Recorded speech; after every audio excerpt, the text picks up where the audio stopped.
coloco uma coisa em cada prato e eu vejo, eu analiso como é que essas coisas interagem. Não julgue. Não julgue é uma coisa difícil, né? A gente sempre tem uma opinião, a gente sempre acha que está certo, a gente sempre tem a língua muito afiada para poder falar mal do outro, né? A gente sempre censura porque alguém pisou na bola, alguém está mal vestido, alguém está de maneira não apropriada, alguém errou, né? As pessoas esquecem aquela coisa que é bem popular, né? Quando um dedo aponta, você tem pelo menos 3 que estão voltados para a própria pessoa. Né? Quando a gente trabalha com muita energia de julgamento, a gente só desagrega, porque você não consegue ter unidade em nada, você cada vez fragmenta mais e mais e mais todo qualquer relacionamento que você porventura tenha. Não coloque energia, a gente sempre fala da história do meio copo vazio, meio copo cheio, né? O copo está pela metade, você tem pessoas com visões diferentes, né? Alguns vão olhar para o copo está meio cheio, outros vão olhar para o meio vazio. Quando você julga, você coloca toda a sua força, toda a sua energia exatamente no meio vazio. A gente deixa de apreciar, de repente, as virtudes que o outro tem. Né? E quando a gente consegue, mesmo que você tenha um monte de defeitos, você consiga perceber defeitos na outra, procura o talento, coloca a sua força, coloca a sua atenção no talento que a pessoa tem, porque isso por si só vai modificar o tipo de relação que você estabelece com ela. Cuidado com as mentiras e projeções, né? A carta da Lua tem muito a ver com isso. A Lua fala da fantasia, a Lua fala das ilusões, a Lua fala dos seus medos e de como você projeta isso no outro. Né? O Alexei falou isso há pouco, né? Sobre as coisas que você percebe errado no outro, muitas vezes são coisas que estão erradas em você. Isso não é regra básica para tudo, mas é importante você prestar atenção até que ponto o que me incomoda no outro não é algo meu que está sendo mal trabalhado. Né? E é muito complicado quando você começa a colocar expectativas demais na pessoa, quando você vai trabalhar com um novo chefe, que alguém falou que ele é fantástico, maravilhoso, você de repente idealiza aquela pessoa como se fosse a solução de todos os problemas, e as pessoas são falhas, né? As pessoas têm virtudes e as pessoas têm defeitos. E a gente precisa ter isso muito claramente para poder não cair depois na frustração, que é exatamente o desejo não realizado. Né? Isso acontece em relacionamentos de marido e mulher, isso acontece em relacionamento entre amigos, isso acontece no relacionamento no trabalho. Quando você coloca a expectativa demais, se a pessoa não estava ali, em momento nenhum ela te ofereceu aquilo, mas você que idealizou que ela seria capaz de fornecer alguma coisa que é um pacto só seu. Né? Em momento nenhum a pessoa se meteu naquele processo. Não adianta. A verdade liberta. Eu peguei um texto do Osho, o Osho é um mestre indiano, e a gente já falou um pouco da estilo exatamente sobre você está nu, você está verdadeiro, você está leve. E o Osho fala que só existe um jeito de amar as pessoas, e consiste em amá-las exatamente do que elas são. Aí está a grande beleza, quando você ama as pessoas do jeito que elas são. Quando você consegue fazer isso, elas mudam. Elas não mudam de acordo com o que você gostaria que elas fossem. Elas mudam dentro da realidade delas. Quando você ama as pessoas, elas são transformadas, não convertidas, mas transformadas. Então, a capacidade que você tem de olhar o outro sem expectativas, você aceitar o outro com suas qualidades e seus defeitos, por si só é algo que, se você consegue perceber defeitos na pessoa, aquela pessoa, por perceber que você aceita do jeito que ela é, ela vai conseguir alcançar o melhor dela mesma. Respeito é bom.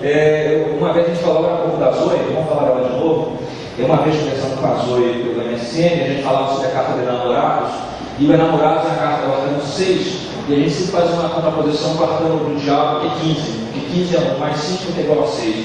E uma coisa que me chamou a atenção nessa conversa foi que, olhando as cartas, na hora dele, no site, exatamente no Tarô de Marcelo, você tem um jovem entre duas mulheres, e os três estão no chão, estão conversando no mesmo nível. Né? E quando você olha o arcano 15, o arcano do diabo, você tem essa figura que ela domina as outras, ela está acima dessas duas figuras que estão ali acorrentadas ao pedestal.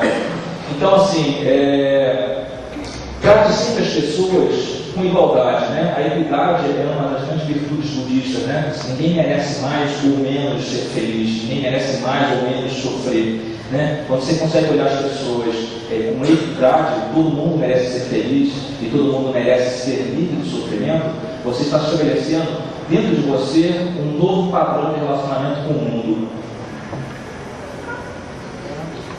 Lajão. Controle os seus impulsos. Não é porque a minha vida é um inferno, é isso faz a vida de todo mundo um inferno também. Né? Uma das características negativas do karma é exatamente a questão da impulsividade, né? Sem contar que o cavaleiro em questão, ele está disposto a ir para a guerra, né? Então é muito importante você trabalhar bem os seus impulsos. Se eu estou feliz, se eu estou infeliz no dia de hoje, se eu estou com raiva por algum motivo, eu não preciso conduzir toda essa minha dor, toda essa minha raiva, essa frustração para as pessoas ao redor. Eu preciso contaminar o ambiente que eu me encontro com a minha própria dor, né? Então, uma coisa importante é uma questão de você suprimir o seu sofrimento. O budismo fala muito sobre isso, né? Você simplesmente tem que conseguir dissolver. Você se torna consciente que você está naquele momento, está com dor. Você se torna consciente naquele momento que você está com raiva, ou que naquele momento você está infeliz por algum motivo, e você procura, dentro dessa consciência, você simplesmente, o próprio fato de se tornar consciente, né, que a gente sempre fala sobre abrir a porta e deixar passar, né, porque a gente tem uma tendência de se trancar com a dor, ou você tem uma tendência de deixar a dor sempre lá de fora e ela fica ali esmurrando a porta. Então, simplesmente abra a porta e abraça a sua dor, abraça a sua raiva, abraça a sua frustração, e deixa que ela se dilua por si só, né? E mantenha sempre a higiene do ambiente que você se encontra, mantenha sempre a higiene dos relacionamentos que você cultiva, sem deixar que a pessoa fique contaminada com uma coisa que é inerente a só você, né? Só tem a ver com a sua história, com o seu momento, né? Você não precisa fazer com que as pessoas paguem por isso. Jean.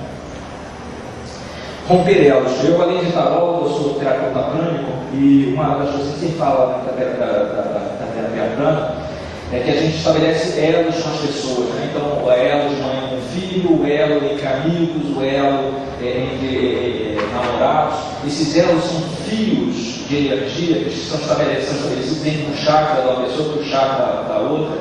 E esses elos, eles são, quando a gente fala em cortar elo, não estou falando de cortar relacionamentos, eu estou falando de cortar aquilo que é nocivo, né? Então, é sempre importante você permanecer na sua individualidade, né?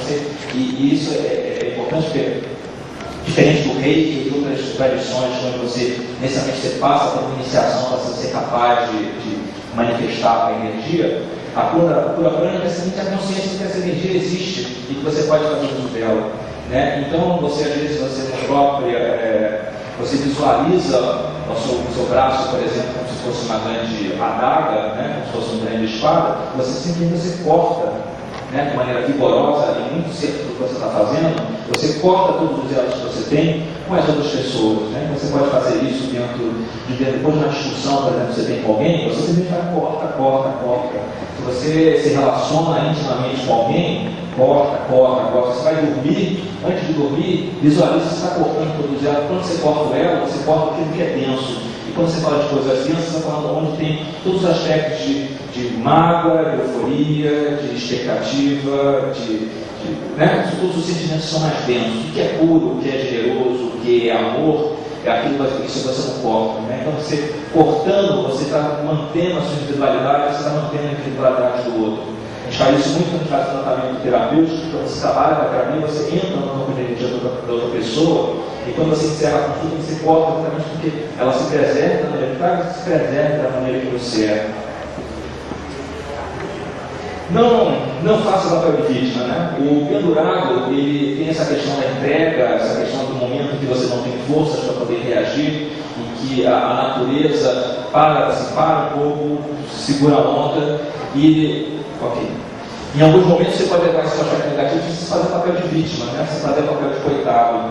E toda vez que você assume o papel de coitado, é exatamente porque você não está assumindo a responsabilidade pela sua própria força, você não está assumindo a responsabilidade pela sua própria energia, né? Então, em momento nenhum, você conseguir perceber em algum momento que você está reclamando muito da vida, ninguém me ama, ninguém me quer, o governo não me ajuda, meu pai me sacaneia, meu patrão me odeia, né? Para um pouco, cai na real, você reavalia a sua posição, porque isso é um processo de vitimização. Você cria energias densas em torno de você que só promovem a sua degradação energética.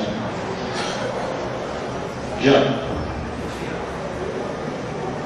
E aí, não manipule. Ontem o Alexander estava falando sobre o baralho cigano e os contos de fada, e uma das visões de um tarô, né, que faz associação com os contos de fada, fala exatamente do Pinóquio, o senhor das marionetes, né? Então, a questão da manipulação.